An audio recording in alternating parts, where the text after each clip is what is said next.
pasti dia tidak menikmati pujian penyembahan ketika beribadah, tidak mengalami apa-apa. Orang yang terbelenggu pasti masa depannya hancur kalau dia tidak mengalami kelepasan. Pasti hidupnya tidak mengalami kedamaian. Mengapa? Karena roh itu panas, roh itu berusaha mengacaukan. Karena fungsi atau tipe daripada roh jahat, tugas daripada roh jahat, tujuan daripada roh jahat adalah mencuri, membunuh, membinasakan. Dalam Kolose 1 ayat 13 dan 14 berkata demikian. Kolose 1 ayat 13 14. Ia telah melepaskan kita dari kuasa kegelapan, pertanyakan jodoh dan sebagainya, ya, meminum sesuatu dari dukun dan sebagainya, bahkan terbelenggu dengan dosa-dosa kedagingan yang berlarut-larut, akhirnya terbelenggu dengan ikatan perdukunan. Jadi Bapak Ibu Saudara kasih, setelah percaya Allah membebaskan, tetapi dalam perjalanan kita mengiring Tuhan, ada waktu-waktu tertentu orang mengalami kelemahan lalu meninggalkan Tuhan. Ada masa-masa orang mengalami kesulitan lalu meninggalkan Tuhan. Ada masa-masa orang mengalami sakit, didoakan belum sembuh, pergi kepada perdukunan. Ini sering terjadi dalam kehidupan umat Tuhan.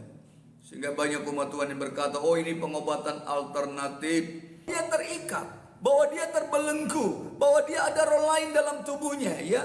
Roh itu seperti udara, ya. Waktu Allah menciptakan Adam dan Hawa, Allah memberikan nafas, ruah, roh, ya. Jadi roh jahat itu saudara seperti angin, ya. Dia bisa tembus tembok, tembus tubuh, ya. Jadi dia tinggal di dalam tubuh manusia. Mengapa?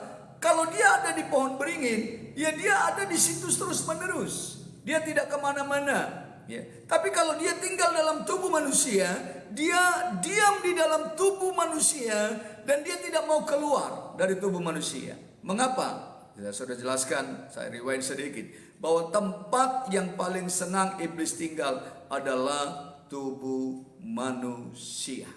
Pasti dia tidak menikmati pujian penyembahan ketika beribadah, tidak mengalami apa-apa.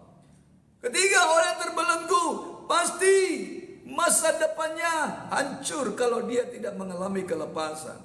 Keempat, pasti hidupnya tidak mengalami kedamaian. Mengapa? Karena roh itu panas, roh itu berusaha mengacaukan. Karena fungsi atau tipe daripada roh jahat, tugas daripada roh jahat, tujuan daripada roh jahat adalah mencuri, membunuh, membinasakan. Ya.